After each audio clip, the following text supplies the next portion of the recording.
Hi, everyone. It has been a pretty extraordinary week.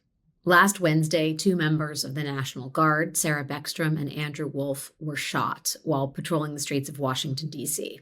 Beckstrom was killed, and Wolf remains in critical condition. The alleged shooter is a 29-year-old Afghan national named Rahmanullah Lakhanwal, who was once part of the CIA-backed Zero Squads operating in Afghanistan. Those were highly controversial paramilitary units, and they were unofficially known as death squads. When Afghanistan fell back into the hands of the Taliban in 2021, Lakhanwal evacuated to the U.S. After many rounds of vetting, he was admitted into the country under the Biden administration, and then he was granted asylum under the Trump administration. And now that same administration is using Wednesday's deadly event as a pretense for essentially overhauling American immigration as we know it. What do you mean by reverse migration? It means get people out that are in our country, get them out of here. I want to get them out. As of this recording, President Trump has now indefinitely paused all immigration applications, frozen the green card process, and stopped processing citizenship applications for people from 19 countries. That list includes Afghanistan, Iran, Somalia, Sudan, Libya, Venezuela, Haiti, and Burma, some of the poorest and most unstable places in the world. And they also happen to be countries with predominantly Black and brown populations. In addition to that, the State Department has halted all visas for Afghan citizens. U.S. Citizenship and Immigration, also known as USCIS, announced that it is pausing all asylum-related decisions until they, quote, ensure that every alien is vetted and screened to the maximum degree possible. And the Trump administration is now planning to review all asylum cases approved by the Biden White House, which includes people already living here in the United States. All of this, a massive retrenchment of the American immigration system because of the actions of one violent man. These new rules could affect over 1.5 million people who have pending asylum applications and 50,000 more who received asylum under President Biden. The shooting last week was a terrible tragedy. But make no mistake, the Trump administration is using it for a very specific political purpose. I'm Alex Wagner, and this week on Runaway Country, we're talking about the ways in which the Trump administration is using that violent Thanksgiving attack to push an agenda of ethno-nationalism, to redefine who is American and who isn't. On today's episode, I spoke to a former aid worker from Afghanistan who is now living in the U.S. as a green card holder.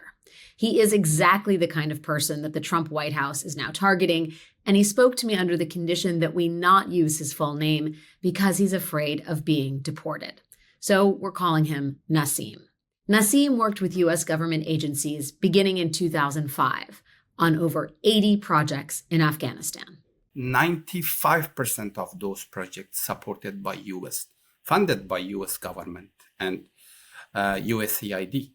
Very sensitive projects on countering voices of extremism, projects on education, elimination of violence against women, women access to justice, a lot of projects on counter narcotics, and projects on youth empowerment, girls empowerment, education projects, and civil rights, women's rights, human rights. When Kabul fell in 2021, Nassim and his family went into hiding. The projects he had been working on and been leading for the U.S. government were seen as treasonous in the eyes of the Taliban.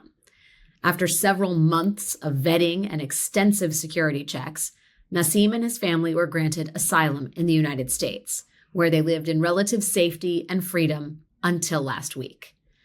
Now, with Trump's new immigration agenda and his targeting of both Afghans and asylum seekers, Nassim is very worried about what happens next. Although I'm a green card holder, I'm scared. If we go back to the country, we are just victim. They will punish us because why we work with the United States and supported the same values. We will be punished for that, for sure. Sometimes even my son says that if let's say ICE come to the school, what should I do? What do you tell him? He has a telephone. I said that call me directly. And then what will you do? Tell your. I do not have anything else. Otherwise, I just go and talk with attorneys or people that they helped us in the past for the green card or for my SIV. I do not have any other choice. Even if they go and review 100 times my files or my family member files. Well, I should be clear because I came through the proper system. I asked Nassim about the shooting last week, and he told me that what unites Afghans like him and National Guards people like them is the suffering. And in that shared experience, there is extraordinary empathy.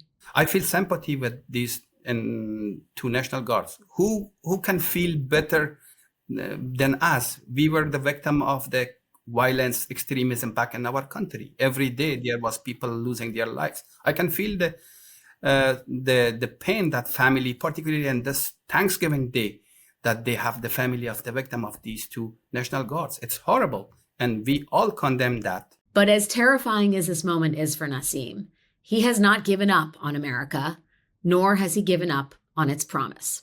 We came here to be part of the American community and serve this country as well, serve humanity. My understanding is that back the values that we discussed and we were together, that was democracy, peaceful, freedom from the violence. So I came with the hope that I will live here in peace and I will work here and be responsible as every responsible American person who are living here and finally become a citizen and play my role in the society in a best positive manner. When we come back, I'll be joined by my friend and former colleague at MS Now, nay MSNBC, Joy Reid. Joy was, of course, the host of The Readout, and she has written a book about Trump called The Man Who Sold America. And now she hosts The Joy Reid Show, which everybody should and must check out on YouTube. Joy weighs in on Trump's not-so-secret plan to make America white again. They'll distribute the bleach to us all, and we shall apply it daily if you want to survive. Totally. I got her thoughts on what's happening to immigrants, green card holders, and asylum seekers, given the fact that over 50 million U.S. residents were born in another country, and nearly 3/4 of that population is here legally. Not that the Trump administration seems to care. Because it's not about where you were born or whether you followed the rules. It's clearly about the color of your skin. Our conversation in just a minute. Runaway Country is brought to you by Miracle Made. Here is a gross fact. Traditional bed sheets can hold more bacteria than a toilet seat. You're welcome. Yeah, it's not exactly what you want to lay your face on. Miracle Made bedding is designed to fight bacteria and stay cleaner longer with silver-infused fabrics that actually prevent up to 99.7% of bacterial growth. And all that bacteria in regular sheets, it can clog your pores and it can cause breakouts, and nobody wants that. Miracle Made's antibacterial design helps you sleep cleaner and clearer night after night. Miracle Made sheets are crafted with NASA-inspired silver-infused fabric that helps regulate your body temperature. Hot sleeper, cold sleeper, medium sleeper, it doesn't matter. These sheets help keep you in the comfort zone all night long. And they feel just as good, if not better, than sheets you'd find at a 5-star hotel, but without the steep price tag, which is nice. Smooth, breathable, and ridiculously comfortable. Upgrade your sleep or give the gift of better rest. Go to trymiracle.com/Alex to try Miracle Made sheets today. You'll save over 40%. And when you use promo code Alex, you'll get an extra 20% off plus a free 3-piece towel set. Take that, 5-star hotels. They make an amazing gift. And with a 30-day money-back guarantee, there's no risk. That's trymiracle.com/Alex, code Alex at checkout. Thank you, Miracle Made, for sponsoring this episode. Runaway Country is brought to you by ZBiotics Pre-Alcohol. Christmas parties, holiday dinners, late night gift wrapping with a glass of eggnog. I feel so seen. It is the season for celebration. Just do not forget to start your night with Pre-Alcohol. ZBiotics Pre-Alcohol Probiotic Drink is the world's first genetically engineered probiotic. It was invented by PhD scientists to tackle rough mornings after drinking. Here is how it works. When you drink, alcohol gets converted into a toxic byproduct in the gut. It's a buildup of this byproduct, not dehydration, that is to blame for rough days after drinking. Pre-alcohol produces an enzyme to break this byproduct down. Just remember to make Pre-Alcohol your very first drink of the night. Drink responsibly, and you will feel your best tomorrow. Every time I have had pre-alcohol before drinks, I truly notice a difference the next day, even after a night out. And those are few and far between, so I make them count. Make the most of every toast this holiday season. I mean, you do want to do that though, right? Just as a rule. Just don't forget to bring pre-alcohol along for the ride. Go to zbiotics.com/Alex to learn more and to get 15% off your first order when you use Alex at checkout. ZBiotics is backed with a 100% money-back guarantee, so if you are unsatisfied for any reason, they'll refund your money, no questions asked. Remember to head to zbiotics.com/Alex and use the code Alex at checkout for 15% off. I mean, I don't know. America's been waiting for this reunion. I've certainly been waiting for this reunion. My friend and former colleague, one of the lights of my life as a journalist, my old friend Joy Reid. Not old. Like you're not old. Young and but fresh. Our friendship. You are young and fresh. Our friendship is aged. Old. It's old and gold. It's old and gold, baby. I miss you so much. I miss you too. This is like, I'm so happy to see you and thank you for doing this. And God, there's a lot to talk about. So much, girl. I mean, dude. Yeah, dude. Period. We're done. Okay. End scene. I mean, the focus of this week, there were many things to choose from, but we're talking about this, there was a shooting last week, which I know you're well aware of, a National Guard troop, and Trump has effectively used that as an excuse to further terrorize Black and brown communities and wholeheartedly embrace white nationalism at the topmost echelons of the federal government. So one of the things he's done, he's really basically ending the asylum process. He's not making America a home for refugees. The whole Statue of Liberty thing is like whatever that was. And I just want to get your kind of top line reaction to the president of the United States effectively ending the American immigration system as we have known it for the last 50 years. Yeah, and taking it back to the 1920s, right? Yeah. The era when, ironically, Stephen Miller's family barely escaped the Exclusion Act that would have kept them trapped in Germany, where they all would have died. When, it was not our finest hour, the 1930s, when we didn't want to take in Jewish refugees. We were excluding Asian immigrants. And the past is prologue, because we are right back there again, because this is the era that a lot of Donald Trump's minions, Stephen Miller, Tom Homan, I'm not sure Kristi Noem thinks things. I think she just does whatever. I don't know that she's like a cat. I was told that cats don't understand the passage of time, or it's like flat, like a dimension to them. I think that's sort of how Kristi Noem, she doesn't understand history or time. Cats also don't like dogs. And would probably shoot them if they could. That is as true. would Kristi Noem. Yeah. I mean, I have a cat, so I don't want to malign cats too much. I had a great cat. Yeah. And my cat actually liked my dog. In the way that a house pet doesn't fully grapple with the implications of the real world, I think is the same, because the same could be said for the Secretary of Homeland Security. I would agree with that. I think Tom Homan does grapple with it, and he has a deep hatred of all mankind, and he's getting to exercise that. He and Stephen Miller, they're sort of the two kind of horses of the apocalypse. And so, and I also don't think Donald Trump thinks things. I think Donald Trump is just a knee-jerk racist old person who is, if you tell him the Somalians, as he calls the Somalis, are taking over Minnesota, he says, let's get them out. So I think he's just having a and you're referring reaction to the raids that were announced on Tuesday in Minnesota, which is exactly part and parcel of like this suite of actions designed to remove people of color from this country, regardless of what their legal status is, whether they've been here for generations, whether they're American citizens. And really, we're going to get into this, but bleach the country. I want to first talk about the political implications of some of this, because, Trump's promise. And I remember you and I were on set at MS, formerly NBC. Ms. Now, their name is now. Ms. Now. Mm-hmm. And we, I remember seeing these signs at the Republican National Convention that said mass deportations now. And I guess if we're giving the people at that convention the benefit of the doubt, the expectation, as Trump promised, would be that he would deport the, quote, worst of the worst. Mm-hmm. Like, I don't know, the 19-year-old college student who was trying to return home to her family for Thanksgiving, Annie Lucia Lopez Beloza, who was then detained at Boston Airport and is now been deported to Honduras. The worst of the worst, Joy. Yeah. My thinking is, like, you look at the polling, and this stuff is not popular with the American public, right? The ICE raids, the drag nets, what it's doing to the economy, and to say nothing of the moral stain on America's hands. But he keeps doing it. Like, they keep going full steam ahead. You referred to the Somali raids and the raids in the Somali community in Minnesota. What do you I mean, is it them just trying to reach the quotas? It doesn't seem politically expeditious. And I wonder if you think he even considers the politics at this point, or kind of like what the motivating factor is.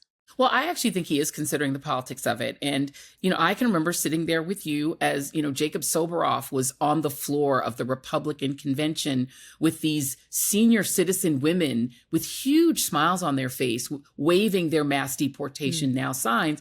And Jacob would ask them, I think incredulously, "You're so joyful about this idea of mass deportation. Do you really mean it?" And they, "Oh, yes, they really meant it."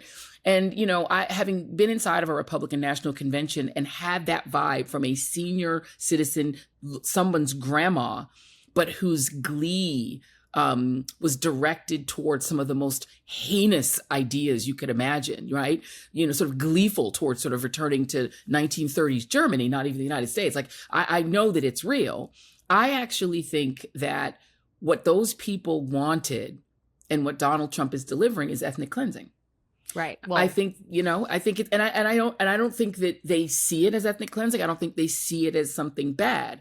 I think that they looked at the actual the true fact that the number of immigrants who are non-European has risen over time, rose after 1965 when the other thing LBJ did, Lyndon Johnson did, in addition to the Civil Rights and Voting Rights Act, he also signed this landmark immigration bill that ended the Asian Exclusion Act and that really fundamentally changed the complexion, literally, of our immigrant communities from being very, very European, very Italian, very Irish, very, even Scandinavian, all of that, to being very brown, to being largely from Central America, largely from South and Central America. That's a fact. It's a thing that happened from the 60s on.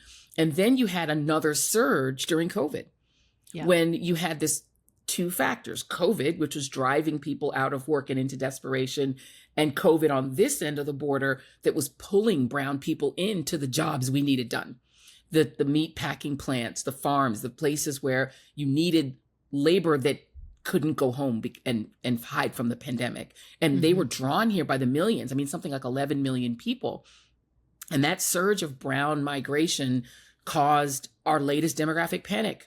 There was a demographic panic when Barack Obama was elected, and there was the demographic panic post the pandemic. And the rage that you can detect if you talk to enough MAGA type people or experience them is real. They really hate the fact that there's so many brown people here. And I'm not trying to be ungenerous. I think they would agree with me that they are really angry about that border opening up during the pandemic and the years during the Biden administration when so many brown people came here, that they don't want just the worst of the worst to be gone. They want them all gone.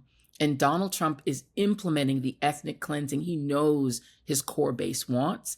And the ones who are alarmed by it are the more mild Trump supporters, the sort of more, the maybe economic Trump supporters, the people who wanted tax cuts, the people who maybe wanted the border closed, but maybe didn't want to see their neighbor get dragged off. Those people don't like it, but there's still a core of people who love it. They love it. And they want it. For people who have not paid attention to the ways in which this administration has explicitly embraced ethnic cleansing, right? There is the DHS, the Department of Homeland Security, which on X officially called for remigration to be U.S. policy. The quote is, "The stakes have never been higher and the goal has never been more clear. Remigration now," which is a term used by the far right in Europe. It's embraced by white nationalists.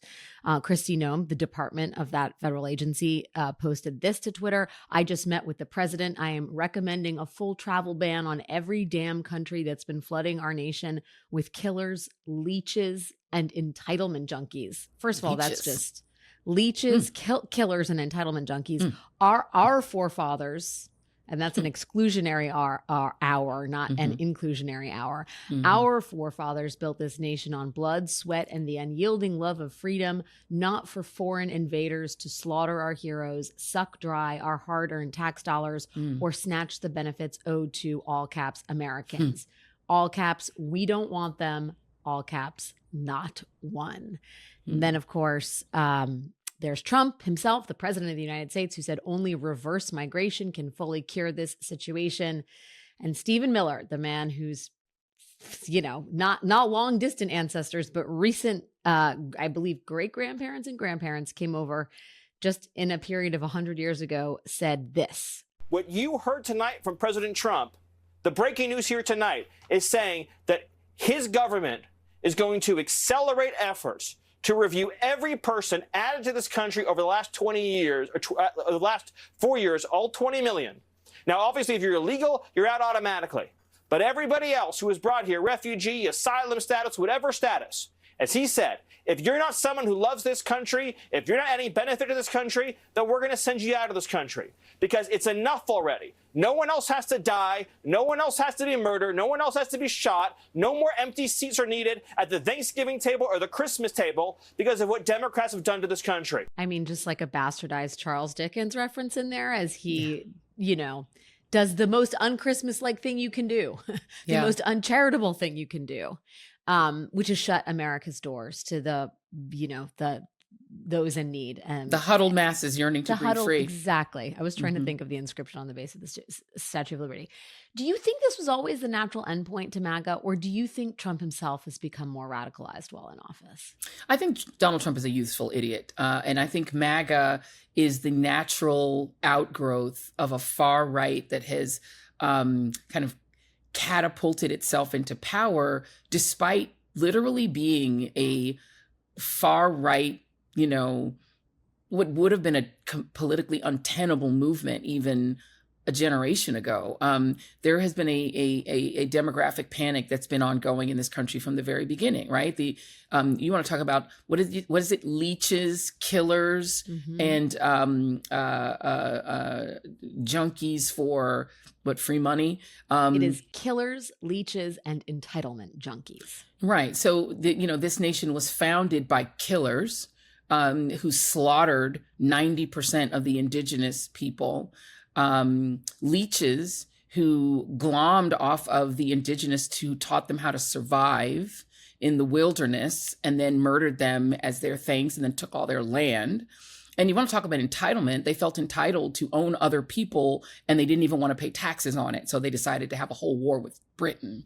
So I'm not really 100% sure where that's coming from. And then you I have a sense of where it's coming from. Yeah. But I mean, then what you have is people like Stephen Miller, whose people came here in the 20th century. So they are not related in any way to the forefathers, and the forefathers wouldn't have wanted them here. They wouldn't have wanted them here. They wouldn't have wanted Tom Homan's family here. They wouldn't have wanted any of these people here. They come from the people who at one time were considered excluded, but now they have a full sense of entitlement to decide who is a proper and fitting American, and to vet them ideologically. But really what they're doing is vetting them in terms of color. Because, as the Supreme Court has allowed, they're essentially saying, we get to be here because even if we are not descended from the forefathers, we're white.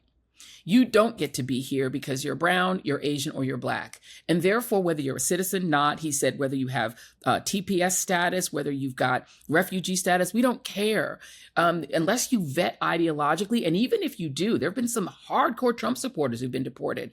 They want to ethnically cleanse the country and make it whiter. They're not really being that coy about it. They're not being too cute about it. They're kind of being open about it because they keep saying everyone who came into the country in their mind during the Biden years, and they really kind of also mean before that, they want them out. And the quota is just a means to an end. It's to motivate his goons, or I guess Kristi Noem's goons, to get out there and stop any brown person apartheid style, throw them in a van and get them the hell out of here, or put them in a private prison where at least somebody can make a profit off of their presence. So, the way you can be a benefit to this country if you're brown is go to a private prison so that, the core civic or whatever they call themselves can get rich.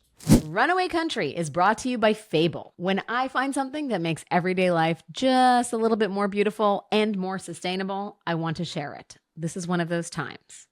Fable makes modern, minimalist homeware that is actually built to last. Think gorgeous ceramics that are dishwasher safe, non-toxic, no lead or cadmium in these pieces. They are ethically made, they are surprisingly sturdy, and each piece is truly one of a kind. Fable partners with artisans in Portugal and uses recycled and locally sourced clay, so it's not just good looking, it is good for the planet too, which is awesome. Plus, plastic-free packaging. Holla! Even takeout looks better on these plates. If you're hosting this season or just, elevating your everyday meals, this is an easy way to make things feel more special. The pieces are made in Japan, and even though they're super thin and lightweight, they are ion toughened for superior durability, making them 1.6 times stronger and scratch resistant. I mean, it's so awesome. Fable's sleek, modern, and dishwasher safe, so it is perfect for everyday use. Head to fable.com/crooked to learn more. New customers get 15% off with code CROOKED15.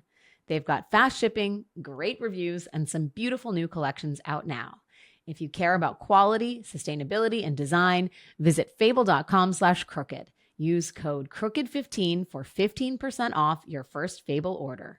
This is one brand that walks the talk. Runaway Country is brought to you by Wild Alaskan Company. When was the last time you truly trusted the seafood you brought home? Not like you're interviewing a salmon and wondering whether you can trust its answer, but like trusted the quality of the seafood you were bringing home to eat. I used to question everything from nutrition and taste to sustainability until I discovered Wild Alaskan Company. Wild Alaskan Company is the best way to get wild-caught, perfectly portioned, nutrient-dense seafood delivered directly to your door. Trust me, you have not tasted fish this good. I have been cooking it, marinating it in a little miso sometimes, a little glaze in the oven, roasted or broiled. So nice with some greens and rice. Even my difficult, crazy children love it. It's just, you can tell when fish is premium quality. And then you have to do very little to it, which is the kind of fish I like. Why choose wild-caught seafood? Well, it is 100% wild-caught. It is never farmed. That means there are no antibiotics, GMOs, or additives, just clean, real fish that support healthy oceans and fishing communities. It is nutrient-rich and full of flavor. Wild Alaskan fish is frozen right off the boat to lock in taste, texture, and nutrients like those all-important omega-3s. And it is sustainably sourced, wild-caught from Alaska. Every order supports sustainable harvesting practices, and your membership delivers flexible shipments, expert tips, and truly feel-good seafood. My favorite fish variety right now, I went from salmon to cod. I'm back on salmon. It just feels like the season is right for it. Try it risk-free, 100% money-back guarantee, because if you are not completely satisfied with your first box, Wild Alaskan Company will give you a full refund, no questions asked, no risk, just high-quality seafood. Not all fish are the same. Get seafood you can trust. Go to wildalaskan.com/Alex for $35 off your first box of premium wild-caught seafood. That's wildalaskan.com/Alex for $35 off your first order. Thanks to Wild Alaskan Company for sponsoring this episode. The violence directed at a National Guards two National Guards, a National Guardsman and a National Guardswoman, have provided Trump an excuse to enact some of the more draconian policies that have ever been enacted in this country. But, you point out that he's been relatively explicit about his desires, or like the administration writ large has been relatively explicit about their motivations and their end game for a while. And I think some people paid attention to remarks that J.D. Vance, our vice president, gave at the Claremont Institute, a conservative institution, this summer. But he kind of explained like where this was all headed. And I want to just play a little bit of sound from his remarks to call to attention the sort of the way in which the roadmap was made public, at least if you were listening to what Vance was saying at the Claremont Institute this summer. Let's take a listen. If you think about it, identifying America just with agreeing with the principles, let's say, of the Declaration of Independence That's a definition that is way over-inclusive and under-inclusive at the same time. What do I mean by that? Well, first of all, it would include hundreds of millions, maybe billions of foreign citizens who agree with the principles of the Declaration of Independence. Must we admit all of them tomorrow? If you follow that logic of America as a purely creedal nation, America purely as an idea, that is where it would lead you.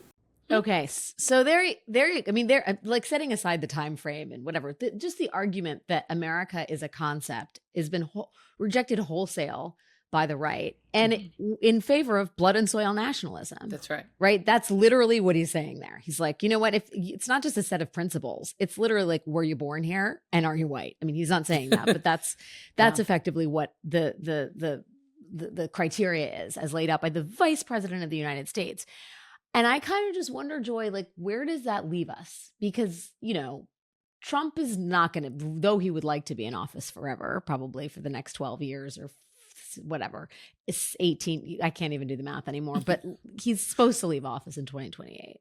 Maybe J.D. Vance inherits the throne. Maybe little Marco does. It's unclear, but I don't understand what the implications of all of this are for the American project. And I don't mean to sound hyperbolic, but how do you begin to sort of put the toothpaste in the tube when one side has explicitly said we reject the very idea that is sort of foundational in your idea in your notions of governance? I guess, like, where do we go from here? I mean, not in a good place. I mean, Mehdi Hasan has made this point in interviews that he's done, that he, as somebody who is a naturalized American, first of all, probably knows more facts about American history than most Americans, because you had to take a test and tell those facts in order to get your citizenship. And he has a wholesale belief in the entire American experiment. He chose the country on purpose. And one could argue that he is a more faithful American than Donald Trump, who doesn't believe in any of the principles of the Constitution. He doesn't even pretend to go along with the strictures on the Article 2 power. He doesn't care. He's just doing whatever he wants and thinks the Article 1 power works for him. And yet, according to J.D. Vance, Donald Trump is more of an American simply because his family, as white Bavarians, immigrated here in the 1840s. And, the father and his, though his grandparents are immigrants, doesn't matter. And his mother, I believe, is also an immigrant from Scotland. They're white. And so they're obviously American. And he goes on in that speech that you played to say, the people who fought in the Civil War, meaning on the Southern side against us, our enemies in the Civil War, are more fundamentally American than any immigrant who believes in the Constitution, because they put their blood in the soil. So he literally did the blood and soil thing, almost literally. Take it even further. Senator Schmidt what is he? I guess he's from Missouri. He was even more open. Eric Schmidt, yeah. Eric Schmidt. He said it even more clear. He said this country belongs to the Pilgrims who defeated, and this is not my word, but he essentially referred to the indigenous as the savages who tried to stand in the way of the Pilgrims' progress. This country belongs to those white people who defeated them. And also he omitted the idea that enslaved people built the country. He, I guess, laughs at that idea. It just belongs to white people. He kind of said it a little more bluntly. And I think that's what MAGA is. MAGA, when they say make America great again, they mean white people own the country, white Christians specifically, own the country. And they inherit it from all of the Browns, all of the Asians, all of the people who are white but don't go along with the project. They don't get to have the country. They're here at the permission and by the grace of white Christians. And that's the country they want. It's what Project 2025 basically says. Women will be obedient and make more babies. Men will be straight and not gay. There will be no trans. There will be nothing that gets in the way of reproducing a white uniform society. And if it seems like I'm being hyperbolic, just look at the Department of Labor's own ad campaign. It's all over their Twitter. They haven't taken any of them down. It just shows white, sort of European, idyllic cartoon person after white European idyllic cartoon person saying, this is America. This is the homeland, defend this white looking family. And it's all white people who it literally looks like the old Communist Party ads from the 20s or the old Nazi ads from the 30s. That's our Department of Labor.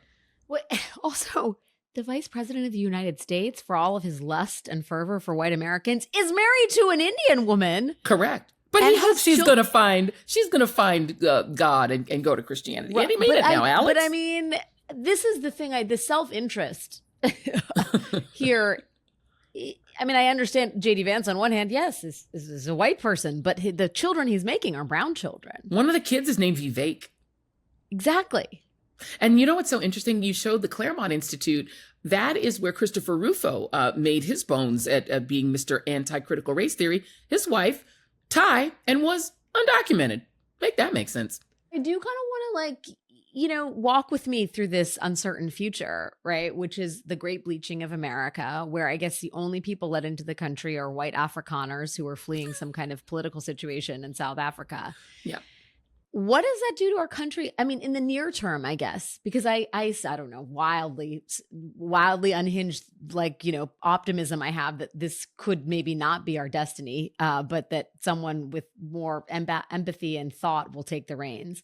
But in the near term, what does it mean for America to be saying we're closed to people of color, and if you're here, you might be kicked out? We are a place for white people, and we champion white heritage, white history, and the white future. Like, what is that? Yeah. What does that mean for us culturally and economically, do you think? I think culturally, to start with that, you've already seen what they're doing, right? They're erasing the existence of anybody Black from the sort of arc of heroes in the United States. There can't be any Black ones. Women, indigenous people also erased from our military history. Even in Europe, in art installations, you can't have any Blacks. You can't have that. You can't have any, you definitely can't have any queer people. They've got to go. You can't name ships after Blacks or women or gays or brown people. All of that's gone. So now we have a history that looks like an Aryan history, as opposed to the real history of the United States. You know, the enslaved hands that built the country vanish and disappear, and it becomes this sort of, ode to Europeanness. So we're sort of want to be little Europe. And pretend that the brown, the Black, the Asians, the Chinese didn't build the railroad. None of that happened. It's all just white men standing astride the continent, building a civilization all by themselves, and moving aside the savage, people who were sacrificing babies over a flame. And thank God they came and Christianized them and took their children to, schools where they could teach them to be little Europeans. And that's it. That's our future. We are the white baby Europe. Well, here's how the real Europe is faring. They are an aging, slowing economy. Their median population age is the oldest on Earth. Their GDP is probably half of ours. Their one kind of viable country, Germany, ironically, is struggling with its own crisis of migration because their economy is fueled by migrants from the East. And so if we want to be Europe, then we will inherit their economy. We will inherit their situation. And their situation is that they are wholly dependent on Africa for resources. They're wholly dependent on Asia and the Near East for workers. They don't have nurses in Britain because of Brexit. Their economy is a sluggish mess. Europe isn't exactly thriving. Meanwhile, the youngest population on Earth is Africa, where there will soon be 1 billion people. It's the biggest emerging market on Earth. We don't want them. You look at Asia, where they're producing more scientists, more people who understand the new technology that's coming out of people at places like India and Pakistan. We don't want them. They're a large part of our H-2B visa population for a reason. China, which is essentially going to dominate the earth economically.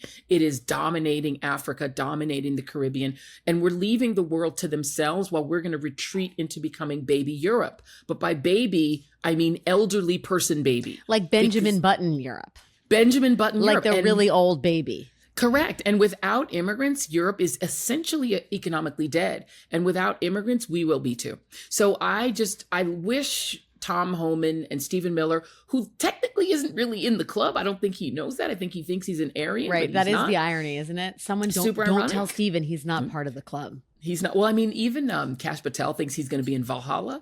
And the white people are like, baby, no. You're not invited. You're not even invited. I mean, poor Ramaswamy's like, Valhalla. They're like, Val, get out. You not in our clubs. You're a Hindu. Get out. And so they think they're in. I say, do the experiment. Our economy will be trash. There will be no one to do construction. I say, don't do the experiment. Well, don't do the experiment. You're not gonna make it. You're not going to make it. It's not going to work. It will just crush our economy. So culturally, we'll be a dry, seasonless chicken with no Lowry's, no seasonings whatsoever. No garlic. And then culturally, we'll be also that chicken, but really expensive. Chicken keeps coming up. Chicken keeps coming up. I talked about chicken this week with Stacey Abrams because George Packer was telling Tim Miller that he was making a capon for Thanksgiving, which is a castrated male chicken. And we were talking about we weren't talking about, I was listening to this. It's a chicken. It's like a chicken with no balls. And who in politics is most like a capon? Democrats. And they said Mike Johnson.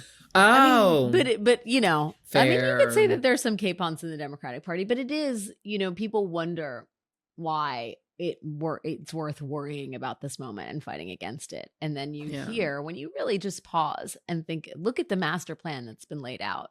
Look at the ways in which the news cycle has been perverted to their ends. Look at the way in which violence is perverted to serve their own ends. And look at the, you know, the violence in turn that they are perpetrating on American citizens and undocumented citizens alike. It doesn't matter if you have your papers or not. What matters, as you say, is the color of your skin. Welcome to apartheid.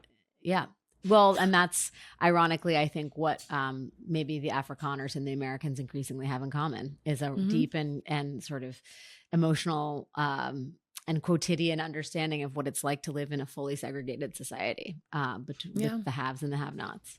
Well, I mean, the thing is, it's so interesting is that the kind of intellectual drivers of this are white South Africans, the financial and intellectual drivers. You know, the PayPal mafia are, you know, a crew of South African whites who, you know, wrung that country dry. Their people, I shouldn't say they themselves, you know, their people wrung that country dry of its resources, left it a cold shell. And then after they lost apartheid, their people bounced and came over here to do the same here. They fundamentally do think apartheid is a better system, that, you know, slavery was probably a better system, that Jim Crow was better. And so there's this yearning backward toward a mythic past that they feel was somehow better, but it was only better because people like them were unrestrained and unconstrained and unregulated, and they just want to be unregulated.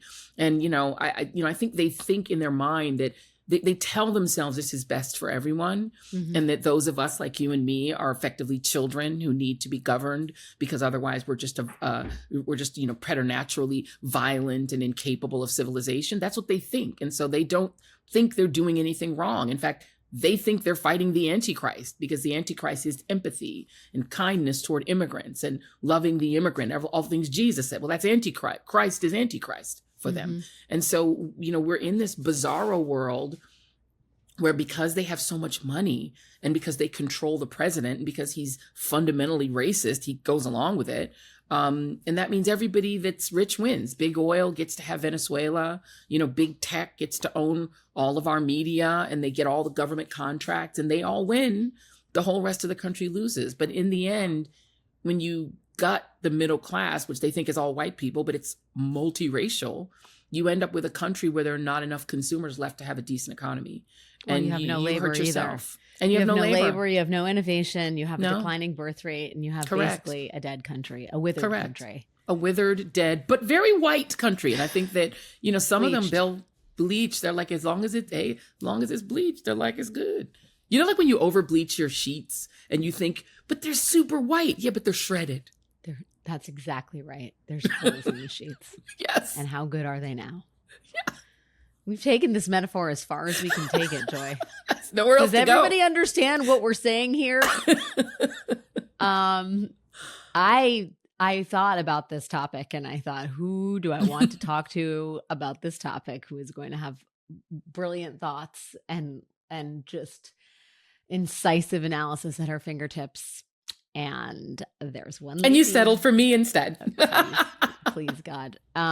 It is so wonderful to have you here to talk about this terrible thing that's happening to our country. And I am so grateful for your perspective on all of this and your wise mind. And I'm so happy to be reunited with you. And I'm going to keep asking you to come back on this podcast as long as you'll answer my text messages, or even when you stop answering them, I'm going to keep texting you. I shall never stop answering your text messages. I'm always just so happy to hear from you. I'm so proud of you. And look, I did some of my best journalism at Ms. Now. We have to make sure we we don't want to dead name them. We're going to give them their name that they said they are. They are Ms. Now. So Ms. Now, we thank you. And one of my favorite, some of my favorite memories are hanging out with you, my friend, because we did some like badass shit, it was so much fun. And I just look back at it with only joy because we really had with a great only time. joy. Me too. Yeah. I look back at it with only joy and only joy. You see how that works? Thank you, my friend, for your time. I appreciate you. I love you. Thank you, friend. Before we go, I want to hear from you. Have you been impacted directly by the Trump administration and its policies? Maybe you've experienced changes to your job or to your healthcare or at your kid's school. If so, I want to hear it all, whether these policies have impacted you for better or for worse. Send us an email or a 1-minute voice note at runawaycountry@crooked.com, and we may be in touch to feature your story. And thank you to everyone who has written in already. Last but not least, don't forget to check out the show and our rapid response videos on our YouTube channel, Runaway Country with Alex Wagner.